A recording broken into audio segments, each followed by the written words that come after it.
श्राप और वरदान हमारे इतिहास का बहुत बड़ा हिस्सा रहे हैं। कहीं वरदानों ने योद्धाओं को विध्वंसक बना दिया, तो वहीं कहीं श्राप उनकी मृत्यु का कारण बने। महाभारत के बहुत से श्राप दिए गए थे। राजा परीक्षित को श्राप मिला था कि सर्प के काटने से शीघ्र ही उनकी मृत्यु हो जाएगी, जिसके कारण उनके पुत्र जन्मेजय ने क्रोधवर्ष सर्प विनाश यज्ञ का आयोजन किया। इस अवसर पर वैशंपायन ने उन्हें महाभारत की वह कथा सुनाई जो हम सब जानते हैं। तो निश्चय ही यह बहुत बड़ा श्राप था, जो न केवल एक प्रतापी राजा की मृत्यु का कारण बना, अपितु सहस्त्रों वर्षों से हमारा मार्ग प्रशस्त कर रही इस महान गाथा को हम तक पहुंचाने का निमित्त भी बना। राजा पांडु को मिला किन्नम आर्षि का श्राप, जिसने एक युवा प्रतापी राजा का दाम्पत्य जीवन नष्ट कर दिया, उनकी पतियों को भी आहत किया। पांडव कुंती के राज्य छोड़ने का कारण बना। वह हस्तिनापुर राज्य का भविष्य ही बदल दिया। यदि पांडु को श्राप ना मिला होता तो वही राजा बने रहते, तो कदाचित वे भीषण युद्ध भी ना होता। कर्ण को परशुराम का श्राप था कि वह उनके द्वारा सिखाई गई विद्या भूल जाएगा जब उसे उसकी सबसे अधिक आवश्यकता होगी। इस श्राप के कारण कर्ण को कुरुक्षेत्र के युद्ध में अर्जुन से युद्ध करते समय ब्रह्मास्त्र के आवाहन में मुश्किल आई, हालांकि कि फिर कोशिश करने पर वह सफल हो गया।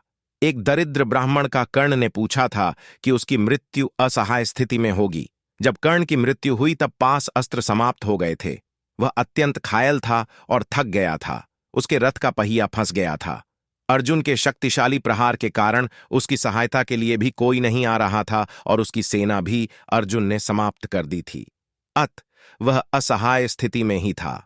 वशुओं का श्राप था जो उन्होंने अर्जुन को दिया, भीष्म को मारने के कारण कि जैसे अर्जुन ने अपने पिता तुल्य पितामह का वध किया है, वैसे ही उसका वध उसके पुत्र के हाथों से होगा।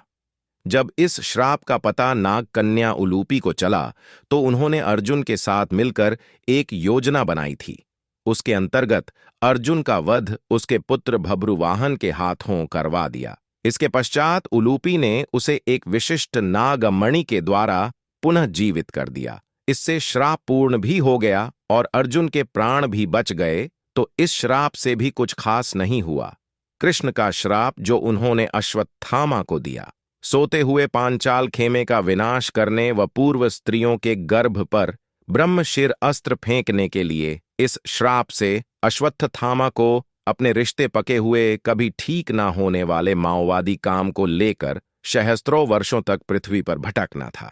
उसके शरीर से आती दुर्गंध के कारण कोई मनुष्य उसके पास नहीं आएगा। वह अपना चिरंजीवी जीवन अकेला को दर्द से तड़पते हुए व्यतीत करेगा। मनुष्य के लिए अत्यंत पीड़ाजनक असहनीय श्राप है, किंतु इसका असर मात्र अश्वत्थामा तक ही सीमित है। गांधारी का श्राप जो उन्होंने कृष्ण को दिया, युद्ध समाप्ति के पश्चात उनके समस्त यदुकुल का 36 वर्ष के पश्चात अंत हो जाएगा। इस श्राप के कारण अक्रूर, प्रद्युमन, शाभ, अनिरुद्धचर्य, रुदेश्य, सातय कृतवर्मा जैसे प्रतापी युद्ध कुछ ही देर में समाप्त हो गए। कृष्ण बलराम ने भी शरीर त्याग दिया। अर्जुन के द्वारका पहुंचने के पश्चात वासुदेव ने भी शरीर त्याग दिया। अर्जुन के सभी को लेकर नगर से निकलते ही विशाल समृद्ध में सुंदर द्वारका भी समुंदर में समा गई। यादवों की कई स्त्रियों को लुटेरे उठा के ले गए और युग का सर्वश्रेष्ठ योद्धा अपने गांडीव पर प्रत्यंचा भी मुश्किल से चढ़ा पाया। वह उसकी समस्त दिव्यास्त्र लोप हो गए। वह अक्षय तो नहीं, अभी खाली हो गया। कृष्ण की कुछ पत्नियों ने आत्मदाह कर लिया, वह कुछ ने वानप्रस्थ ले लिया। इसके पश्चात अर्जुन पांडव इतने हुए कि द्रौपदी स्मिथ पांडवों ने भी राज्य छोड़कर वानप्रस्थ ले लिया। हिमालय पार करते हुए युधिष्ठिर को छोड़ अन्य मृत्यु को प्राप्त हो गए, क्योंकि शरीर त्यागने से द्वावापर का अंत हो गया। वह कलयुग का आरंभ हो गया। तो कमेंट में जय श्री कृष्ण जरूर लिखे।